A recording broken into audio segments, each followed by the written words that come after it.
People getting ready to go to jobs that they don't like, jobs that are making them sick. What is it that you could love doing 7 days a week that'll bring a smile to your face? You've got to start saying yes to your life. You've got to start saying yes to your dreams, yes to your unfolding future, yes to your potential. You know, every year I used to say, this is my year. But ladies and gentlemen, one good year won't be enough for me. How many of you can use a good decade? Raise your hands, please. Fantastic. All right, now, here's what I want to do. I want to share with you how you can begin to make this your decade. How many of you know within yourself, if you ask yourself the question, have I done all that I'm capable of doing or being and living up to my potential? How many of you have to really answer, no, I have not done all that I can do? Raise your hands, please. Okay, very good. Now, here's what we know. That people don't do what they know in life, but what they do is they operate within the context of the vision they have of themselves. So what I want to share with you is how to begin to get a larger vision of yourself and how to begin to make this your decade.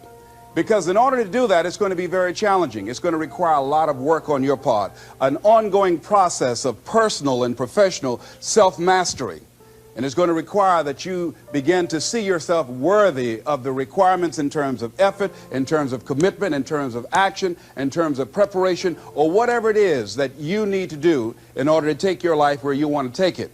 So one of the first things I ask you to do is I want you to look at your life right now and think about something that's important to you, something that gives your life a sense of value. Think about something that you'd like to have, or something you'd like to create for you or your family or for society. I want you to hold this thought in mind. Now, one of the first things I want you to do is don't worry about the inner conversation that you're going to have. Don't worry about how you're going to do it. That's going to come. You're going to develop a plan of action. You will find the way. You'll become the kind of person that can attract the people, the resources, and everything you need in order to make that become reality. But I want you to be mindful of your inner conversation. I remember once I was sitting in an audience, and Zig Ziglar, who I consider one of the greatest motivational speakers on the planet, he was giving a speech. And I was out in the audience, and I saw him going back and forth, and within myself I said, I'd like to do that. I can do that. And I leaned over to the guy next to me. I said, how much do they pay him to do that? And he said, $5,000. I said, I know I can do that. And I admired him. And then on the way home, when I was driving from Tampa, Florida, back to Miami, Florida, my inner conversation kicked in. And it said, Les Brown, you can't do that. You don't have a college education. Les Brown, you can't do that. You don't have the money. You don't have the contacts. You've never worked for a major corporation. What makes you think that you can make more in 1 hour talking than you've made working for a whole month? Now, I want to ask you a question. How many of you have ever thought about something you wanted to do and you talked you out of it? Raise your hand, please. That inner conversation, ladies and gentlemen, is the reason that most people take their greatness, take their ideas to the graveyard with them. You know, the wealthiest place on the planet, a minister said recently, and it was so true, is not the gold mines in the various areas of the world or the diamond mines. The wealthiest place on the planet is the graveyard. Because in the graveyard we will find inventions that we never ever were exposed to, ideas, dreams that never became reality, hopes and aspirations that were never acted upon. Because most people allow that inner conversation, for whatever reason, to keep them from ever pursuing their goals.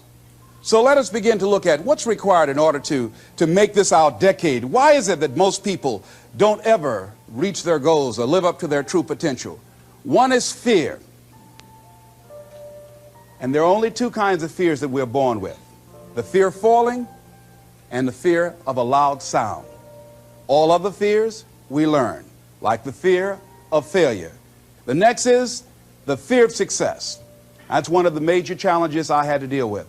I was working on a major project, and after it began to grow and it was extremely successful, I panicked and I walked away from it and gave it to someone else because I didn't believe that I could handle it. The other thing that keeps most people from reaching their goals is that a lot of people become comfortable. They stop growing. They stop wanting anything. They become satisfied. They stop looking at ways in which they can improve themselves. They stop putting things in front of them. I was reading something by a great man, George Bernard Shaw, And he said something to the effect that to have succeeded is to have finished one's business on earth. Like the male spider who is killed by the female spider the moment he has succeeded in his courtship. And he goes on to say, I like a state of continual becoming with a goal in front and not behind. I remember after giving a speech at a major corporation, a gentleman came up to me who was up in years, and he said, you know, that's real great motivation for you young guys, but I've done all my work. There's nothing else for me to do. I said, oh yes, you've got a lot to give. You have a lot to offer. The fact that you're still here means that your business is not through yet. The other thing that keeps us from reaching our goal is not feeling worthy. That's where a lot of people get stuck. Because see, when you don't feel worthy of your goal, you will begin to unconsciously engage in self-destructive behavior, like procrastinating, constantly putting things off, squandering your time, and that's what life is made of. Something else that keeps us from reaching our goal, and that is many times because we spend so much time complaining and blaming everybody or everything. I'm reminded of a friend of mine who talked about the fact that one day he was walking by this house and some people were sitting on a porch, and there was a dog on the porch, and this dog was just moaning and groaning. So he was curious, and he asked the owner, he said, why is this dog moaning and groaning? And the owner said, because he's laying on a nail. He said, well, why doesn't he get off? He says, it's not hurting bad enough for him to get off. How many of you know people who moan and groan and complain about life all the time, all right? They might moan and groan about their job. I'm sick of this job. I'm sick of you. And they just moan and groan and complain all the time and never do anything about it. They haven't got to the point where they're sick and tired of being sick and tired.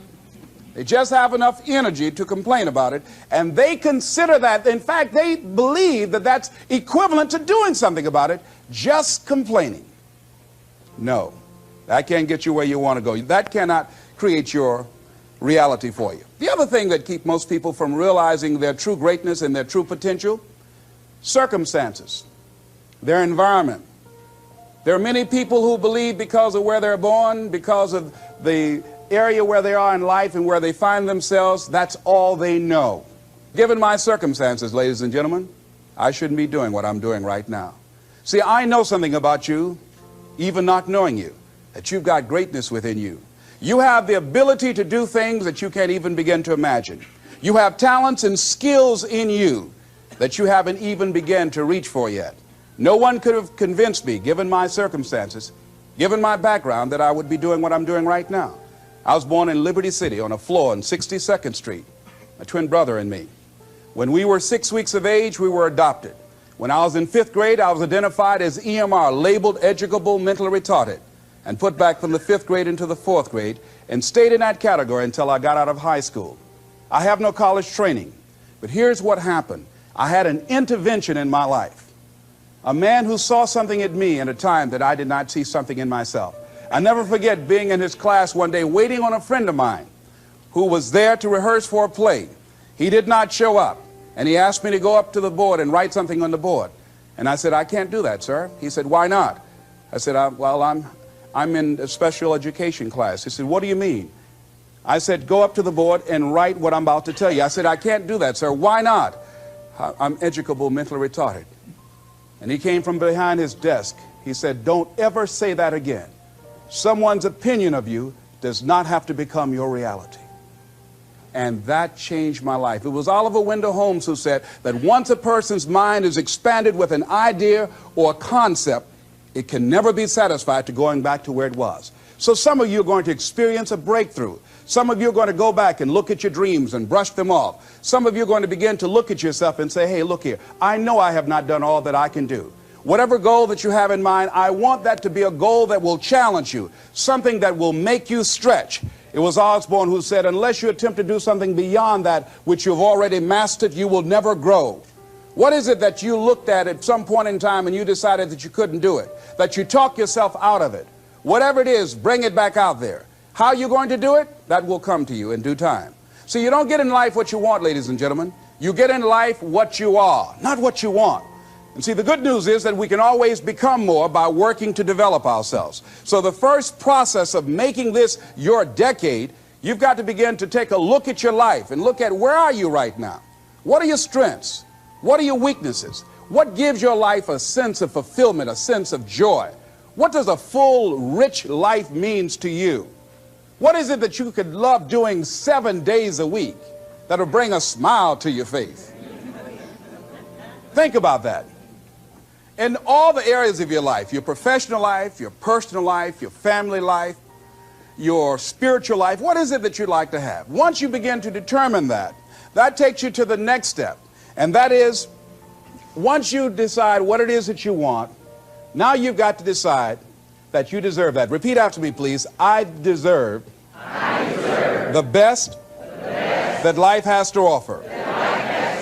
I deserve to find my purpose in life.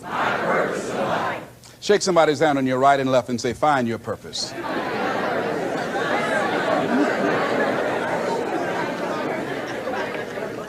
Do you know by actively pursuing your purpose, it could perhaps extend your life? The number one killer in this country of all the diseases we have, heart disease. That's the number one killer. And if you ask most people, when is it that the majority of people have their first major heart attack? Some people will tell you as a result of obesity, or smoking cigarettes, or high cholesterol, or high blood pressure. And all of those are contributing factors.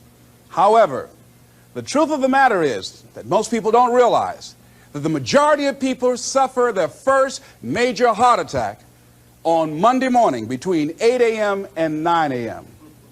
People getting ready to go to jobs that they don't like, jobs that are making them sick. You see, when you're not pursuing your goal, you are literally committing spiritual suicide. When you have some goal out here that you're stretching for and reaching for that takes you out of your comfort zone, you'll find out some talents and abilities you have that you didn't know you have. I started speaking just to elementary school kids because I knew they didn't know what I was talking about. And they gave me all kind of standing ovation. We like you, yeah. Then I graduated up to junior high school and then to senior high school and then to various community groups and church groups and civic associations and then to colleges and to businesses. Now I'm traveling across the country and then traveling nationally and internationally. But I never would have discovered what I'm able to do right now if I wasn't willing to take a chance. And you've got to be willing to do that. You've got to believe in yourself. I was doing work for a major corporation and they were having a major downsizing. Just another terminology for major firings. And so the people that were working there, they approached them and said, listen, you are eligible for early retirement. We will give you a buyout package of $300,000 if you take it within this time frame. However, after this time frame, when we have the downsizing, you might be among the people cut and you will lose all of the benefits that we're talking about right now. And the most you can get is 2 weeks severance pay. Ladies and gentlemen, only 50% of the people that were eligible took this. Let me tell you something. If I'd been there, I'd have gone to ask for your check. Listen, Marvin told me to get his check. He's home with his mama. What?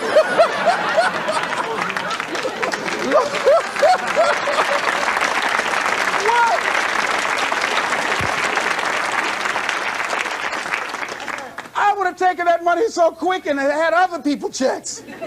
They said, Les got your check. See, ladies and gentlemen, life is too short trying to play it safe.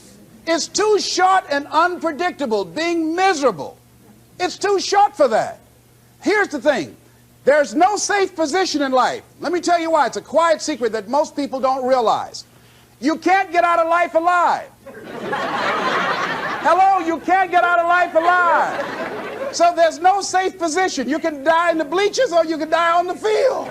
You might as well come out on the field and have a good time, right?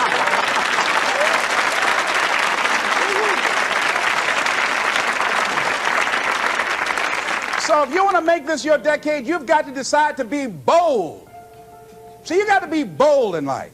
You got to take life on. I remember I was at a major corporation. I had to give a presentation, and there were two guys sitting across from me, and the guy said to the other fellow, looking at the last two finalists, and that involved my firm and their firm, said, listen, looking at the credentials, this guy doesn't have any credentials. We have an advantage here. We've got 2 PhDs between us. I got up and I went in the bathroom and started talking to myself. I said, Les Brown, what do you care about their 2 PhDs? You have 6 children and a mama to take care of. And I went in that meeting, and first of all, I went there walking bold, looking good, feeling good, and smelling good, all right?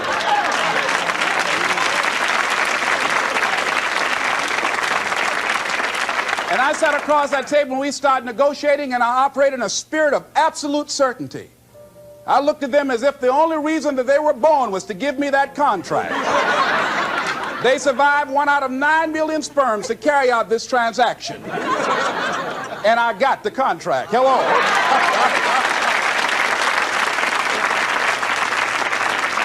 So you've got to decide to be bold. Most people go through life trying to creep. No, no, no. Trying to be casual about it. No, no, no. You go through life being casual, you'll end up a casualty. No.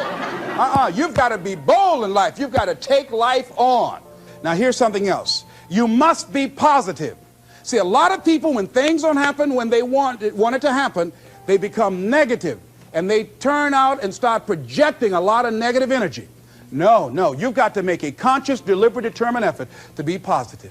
Because see, when you know within yourself things are going to work out for you, when you know within yourself that some way, somehow, you're going to make it, and these are just some of the hoops you've got to flip through in order to get there, it's okay.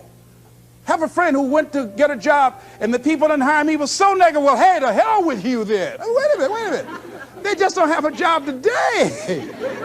Don't burn your bridges behind you. Don't talk about the guy's mama. Come on. All right. Okay. Now, here's the last thing.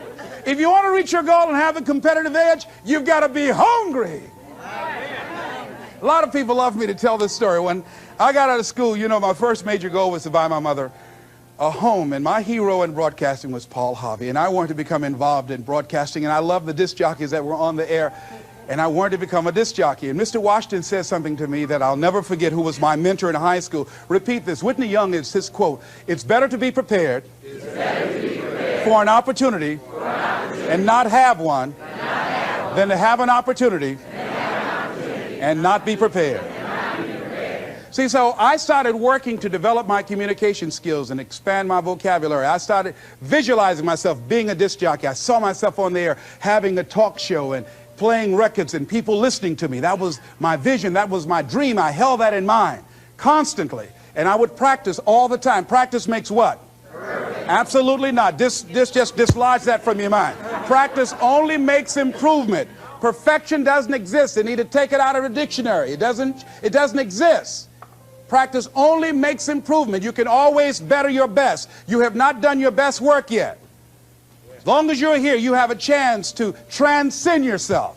So don't believe in perfection. It doesn't exist. It only makes improvement. So I would practice every day, every day, every day. And finally, I went over to this radio station, asked a guy for a job named Mr. Butterwall, and I said, "How you doing, sir? I'd like to get a job." I was working on Miami Beach at the Fontainebleau Hotel at the time. The Jackie Gleason and the June Taylor dances were famous. And my favorite program on television, most people would not remember, John Beresford Tipton. "Hi, my name is Michael Anthony. I have a check for $1 million. How many of you remember that program, all right? The Millionaire. That was my favorite program on television, you know. So this is my fantasy, you know, and every time we would drive from Miami Beach, I would fantasize, oh, that's the house. When I get my million, I'm going to buy my mother that home over there. So that's my fantasy. So I went up to Mr. Butterball, and he said, "Do you have any radio experience?" I said, "No, sir." "You have any background in journalism?" I said, "No, sir." I said, "But I can never get experience if you don't give me the opportunity. I've been practicing a lot, sir." He said, "I'm sorry, we don't have any job for you." I said, "Thank you, sir." He didn't know my reasons for being there. My reason, I wanted to use radio as a means to earn the money to buy my mother a home. I went back to the radio station again. I said, "How you doing, Mr. Butterball? My name is Les Brown. I know your name. Didn't I just see you here yesterday?" I said, "Yes, sir." I said, "Y'all have any jobs here?" "Didn't I tell you yesterday we didn't have a job?" "Yes, sir, but I thought maybe somebody got fired or resigned. I didn't know, sir." I went the next day. "How you doing, Mr. Butterball?" He said, "Yes." And I just didn't take it personal. "How you doing? So y'all have any jobs here?" Didn't I just tell you yesterday and the day before we didn't have any work? Well, I thought maybe somebody died, sir. I didn't know. I went the next day, showed up like nothing was wrong, like I saw him for the first time. How you doing, Mr. Butterball? Y'all having here? He said, boy, make yourself useful. Go get me some food. I said, yes, sir. See, many times when you want more, you've got to be willing to pay your dues. So I became their errand boy. I would get their lunch and their dinner and all kind of food for them. After a while, I would take the food to them in the control room, and I would not leave until they would ask me to, and I'd watch them working the controls, and I'd memorize their hand movements. And pretty soon, they would trust me with their cars to go pick up entertainers that came into town, entertainers like Sam Cooke, Dinah Ross and the Supremes, the Four Tops and the Temptations. I would drive them all over Miami Beach in the disc jockeys' cars. I didn't have any driver's license, but I was driving like I had some.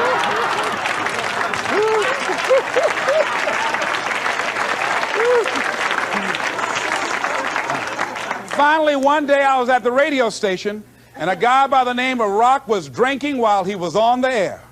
It was a Saturday afternoon. I was the only one there. None of the other jocks were available.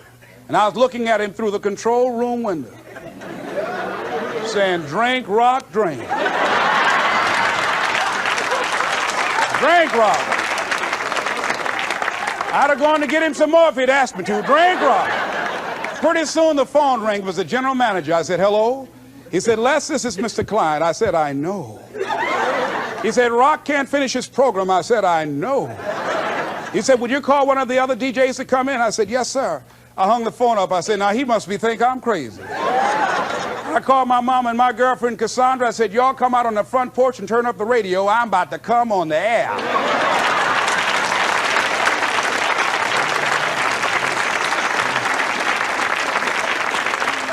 I waited for about 20 minutes, and I called him back. I said, Mr. Klein, I can't find nobody.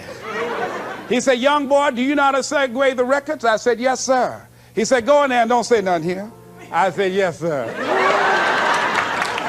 I couldn't wait to get behind those controls. I put the headphones on. I said, look out, this is me, LB Triple P, Les Brown, your platter playing papa. There were none before me, and there will be none after me. Therefore, that makes me the one and only. Young and single and love to mingle, certified, bona fide, indubitably qualified to bring you satisfaction, whole lot of action. Look out, baby, I'm your love man. I was hungry.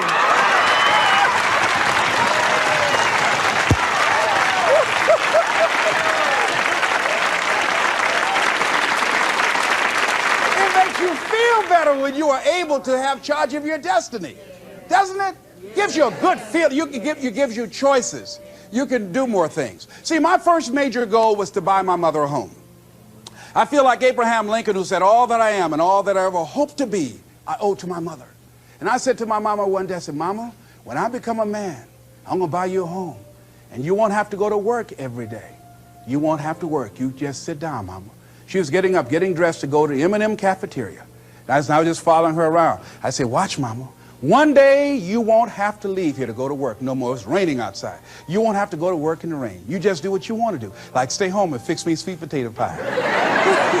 My mama fixed the kind of sweet potato pie you can't eat with your shoes on. You have to take your shoes off so you can wiggle your toes, all right? But that was my dream. That was my passion. I saw that, and that drove me. That was my reason for being. So one of the things, in order to make this your decade, in order to reach your goals, you've got to find some reasons that make you strong, some reasons that will make you hang in there when times get rough, because they're going to get rough. It's going to be very challenging. Whenever you decide that you want to grow, whenever you decide that you want to go to another level, all hell will break loose. Everything that will happen, that can happen, will happen, and at the worst possible moment. They call it Murphy's Law. See, whenever you decide that you want to go to another vibration, it's like when you get into an airplane. The first thing they tell you to do is do what? Fasten your seatbelt. Because you're going to experience some turbulence when you're going up. And some of you are already experiencing that turbulence. Don't be frightened by that. See, whenever you decide you want to go to another level, you've got to fasten your psychological, your mental, and your spiritual seatbelt. Because there's going to be a while before you experience a comfortable altitude. You're going to get there. It's there. But you've got to go through this phase here. This is how you grow. This is how you develop. See, life is like a roller coaster. Sometimes you're up, sometimes you're down. Sometimes things go well, and sometimes they don't go well. But in the down moments, that's when you discover who you are. During the down moments, see, in this prosperous time, you put it in your pocket. In the lean times, you put it in your heart. And that's when you discover who you are.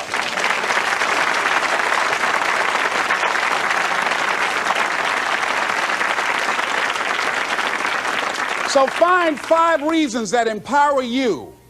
Why is it that you deserve your goal? What are the 5 reasons that you won't give up when life catches you on the blind side? When the messenger of misery visits you, what are you going to do? What will keep you in the game when life knocks you to the canvas? See, the Buster Douglas that fought in the last fight was not the Buster Douglas that fought Mike Tyson. See, the Buster Douglas that got knocked down while fighting Mike Tyson had gotten out of an alcohol recovery center. His mother had died. His wife was ill with a terminal illness. He was considered a nothing, a bum. So when he got knocked down, Buster Douglas had a reason to get back up, because he said, I'm dedicating this fight to the memory of my mama. But when he fought the last fight that he had, and he got knocked down, and he had a guaranteed $24 million in his pocket, whether he got up or not, he just said, hurry up and count me out.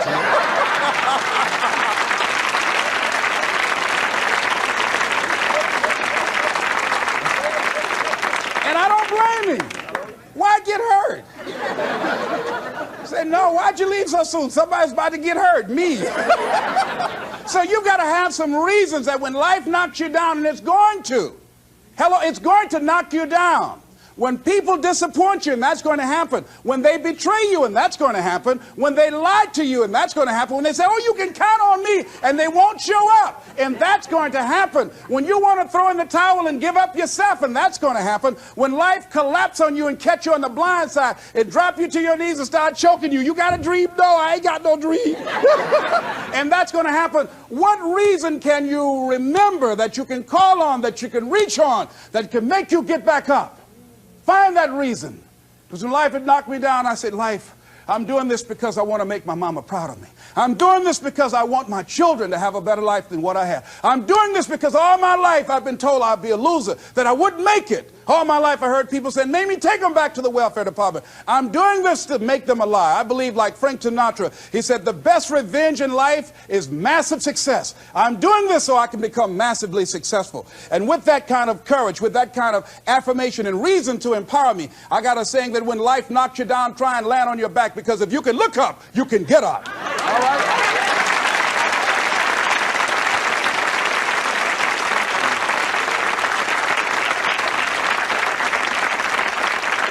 So when you run out of money, when things don't work out for you, when things happen that you could not anticipate, what are the reasons that you can think of that can keep you strong, that can keep you in the game, that will be your rod and staff to comfort you, that can be your bridge over troubled waters? Those reasons are very important. Nietzsche said, if you know the why for living, you can endure almost anyhow. So find out the reasons that you do what you do. Find out the reasons that will make you strong, that will make you walk by faith and not by sight, that will make you pursue your dream when everybody is against you or don't believe in you no more. And let me tell you something, that's a lonely feeling. It's a lonely feeling, particularly people that you're doing it for, or people that stand to benefit the most, or people who should be the #1 members in the encouragement club, but they end up saying, you can't do it, and they become members of the discouragement club. Oh, it hurts very badly. I know what that's like. Have people that you love close to you that look at you with that look and say, why don't you try something else? Why don't you give up? I say, but this is my life. I have got to do this. Les, you had a good job at Sears. That man like you. Mama, I can't go back to Sears. I got to be my own boss. I can't do that. I mean, you know, it's ladies and gentlemen, you know, when you work on a job that's dead end, you can see the ceiling already. It's like going in the middle of a movie. And after you've seen the movie, sitting back through that over again, there's something missing. You know the hero is not going to die. You know what the outcome is already. And so that's why a lot of people, a lady was telling me, she said when she went to work, it felt like a refrigerator fell on her shoulder as soon as she stepped in. Because she knew she'd gone as far as she could go.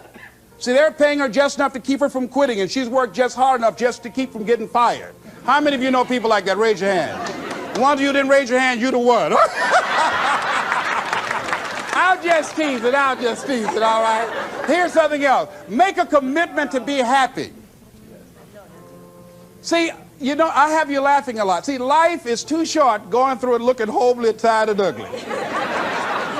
Sometimes we take life too seriously. Oh, no. Make a commitment to be happy. Find little things just to get tickled about and laugh. Find ways to be happy in the moment. A lot of people say, well, I'll be happy when I pay off all my bills. No, no, no. I'll be happy when I get my divorce. Oh, no, no, no.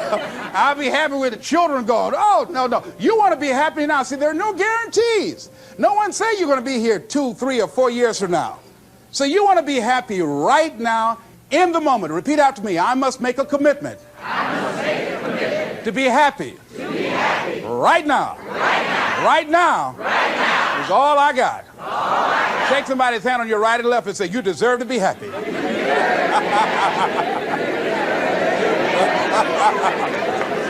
Make a commitment to be happy, because life now has new meaning for you. Just enjoying the sunset, or just looking at life, or looking at nature, going for a walk. It's the little things in life that counts. Here's something else that you want to begin to do in order to make this your decade.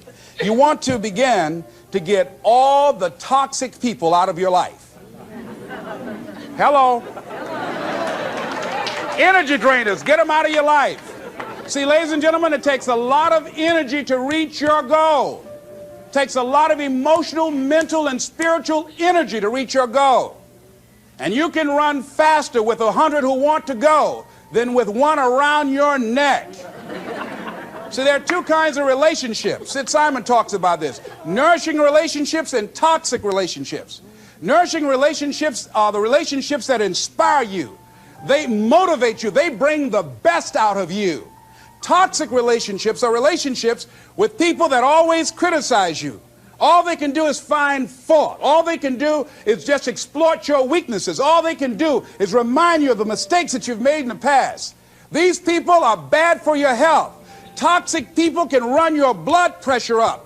One apple can spoil a whole barrel. One negative energy drainer can spoil your whole life. I know people whose lives have been ruined because somebody wasn't good for them. See, there are some people that aren't good for you. Hello? They aren't good for you. You've got to get them out of your life. See, a lot of people put up with a lot of foolishness because they don't want to die by themselves. Here's what I believe. I believe in a one-to-a-box theory.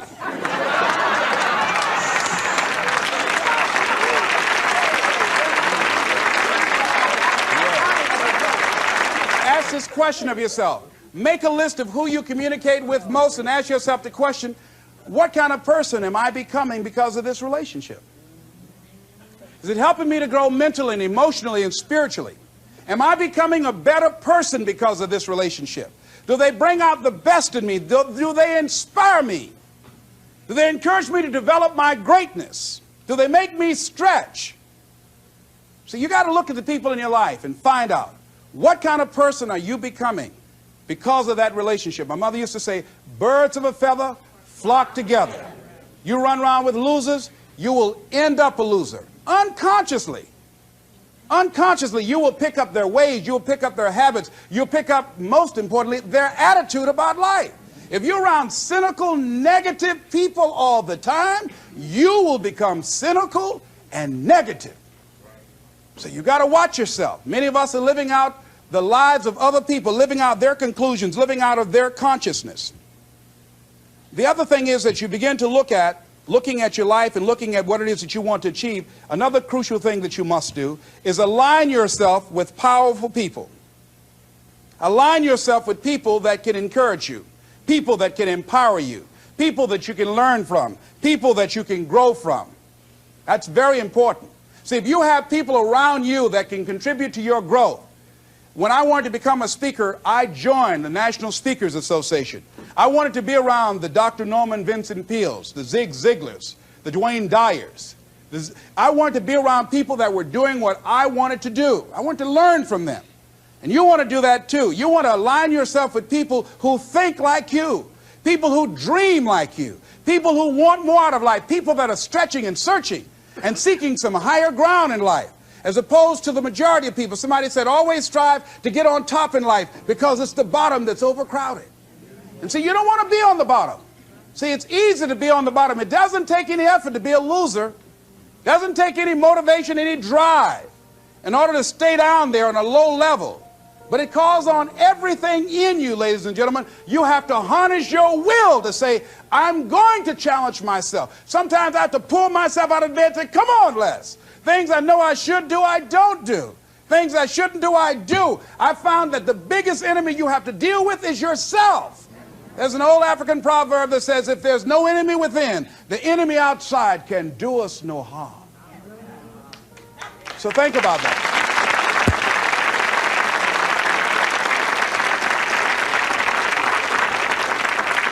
So as you begin to look toward making this your decade, as you begin to look toward making your life different, as you begin to look at yourself, you've got to redefine yourself. Who are you right now? And who must you become in order to create what you want? What has to change about you? What is it that you're doing right now that would be a liability for you? As you begin to look toward the future and take inventory of yourself, what is it about you right now that you've got to leave this behind because this no longer fits? Looking at where you want to go and the kind of person that you must become, the kind of standards that you have for you. What is it that you must do differently? Repeat out to me, please. If you want to keep on getting what you're getting, keep on doing what you're doing. See, that doesn't take an Einstein for that one. Am I right? It makes sense unless you change your pattern, unless you change the way you're thinking, unless you change your behavior, you're going to continue to produce the results in your life. See, all of us are winners, but some of us are producing results that we don't want. And so all you have to do is look at your game plan, look at your strategy. How is it that you have been being? What is it that you've been doing to produce this? See, you're the director, you're the producer, you're writing the script, you're the star of your life. And as you begin to look at your life, you can decide whether or not it's a smash or whether or not it's a flop. That's in your hands. Look at your life, look at where you want to go. Don't worry about your circumstances. Don't worry about your age. I have a friend who's up in age, over 70, and she wanted to build a multi-million-dollar complex. The name is Dr. Johnny Coleman. Lenders and bankers say, you can't do that, you're too old. She ignored them. That building now stands, ladies and gentlemen, a multi-million-dollar structure. But there are a lot of people who would have listened to that.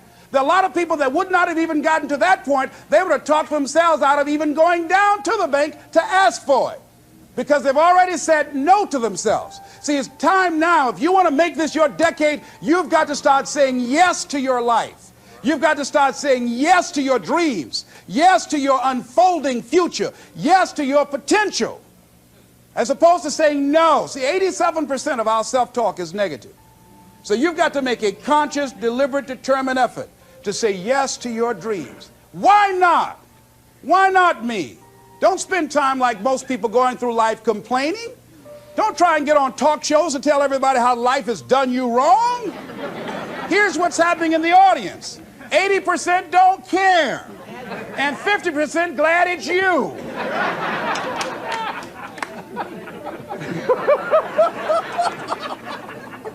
All right? So when you know that, you'll go around cry, oh, you know what they did to me? Who cares? Get away from me before they come back.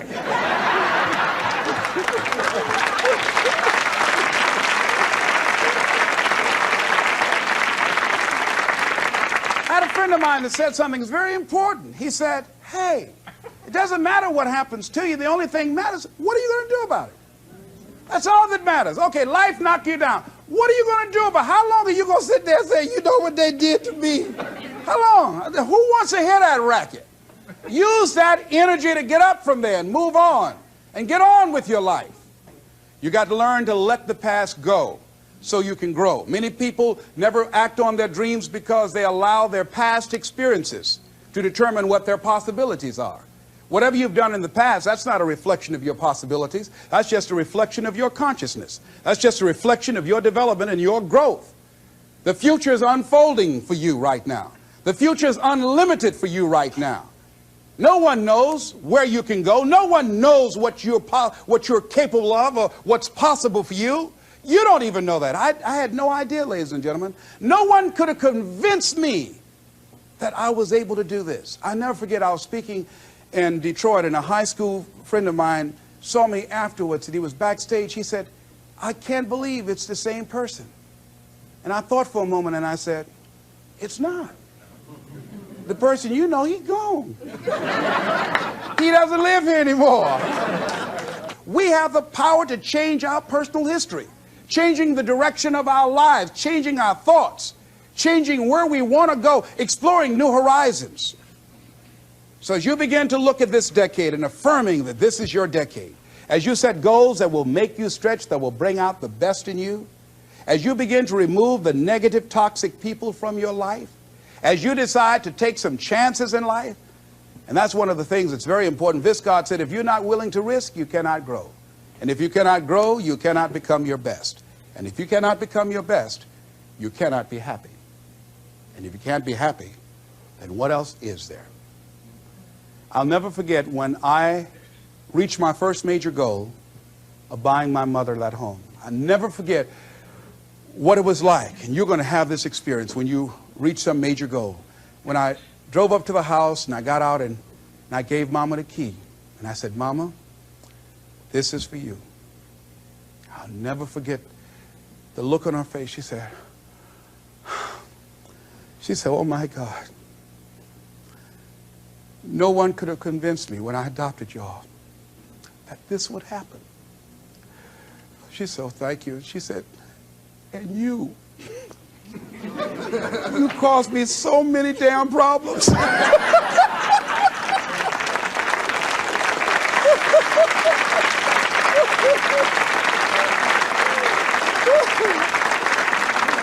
I was just one of those kids that had a lot of energy.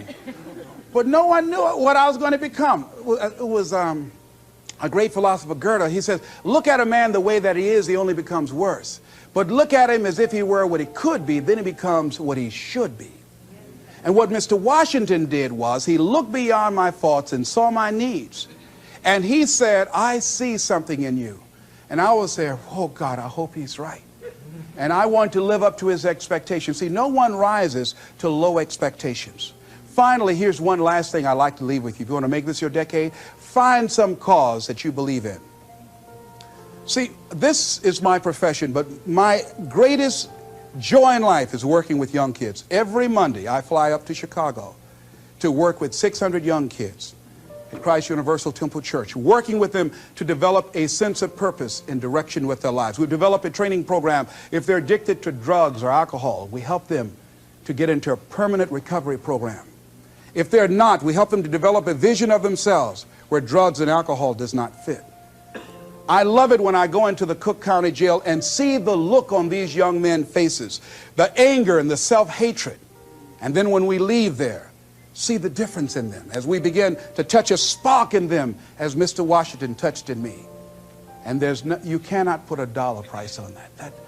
That's my reason for being. What is it that you would like to give the planet? What is it that you'd like to leave here? See, someone paid a price for us to be here. I believe that we live in the greatest country in the world that gives us an opportunity to make a difference in life.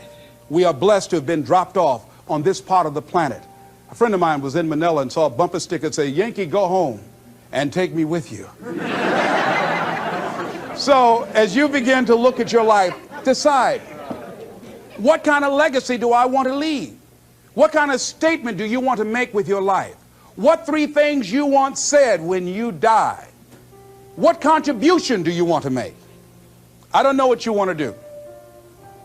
I don't know what you want to achieve with your life. Here's what I know about you, and about you, and about you, and about you. That you have greatness within you. That you have things and gifts and talents that you've been bestowed with. That as you work consciously, making a conscious, deliberate, determined effort to cultivate and bring them out and develop a sense of purpose in knowing that your life can make a difference and decide to make and leave a legacy with your life. I say to you that the planet will never be the same again because you showed up. As you begin to look toward the future and affirm that this is your decade, this is what I like to leave with you that I'm known by. It's become my motto. And it says simply this: what do you want to do? My goal is to be the best son that I can be to my mother. My goal is to be the best father that I can be to my children. And my goal is to create a drug-free America, be the best motivator that I can be. Whatever your goal is, this is what I like to leave with you. It says simply this: that if you want a thing bad enough to go out and fight for it, to work day and night for it, to give up your time, your peace, and your sleep for it, if all that you dream and scheme is about it, and life seems useless and worthless without it, and if you gladly sweat for it and fret for it and plan for it and lose all your terror of the opposition for it, and if you simply go after this thing that you want with all of your capacity, strength and sagacity, faith, hope, and confidence, and stern pertinacity, if neither cold poverty, famish, or gulf, sickness, or pain, of body and brain can keep you away from a thing that you want, if dogged and grim you besiege and beset it, with the help of God you'll get it. This is Mrs. Mamie Brown's baby boy, Leslie Calvin Brown, saying it's been a plumb pleasing pleasure as well as a privilege. Thank y'all here.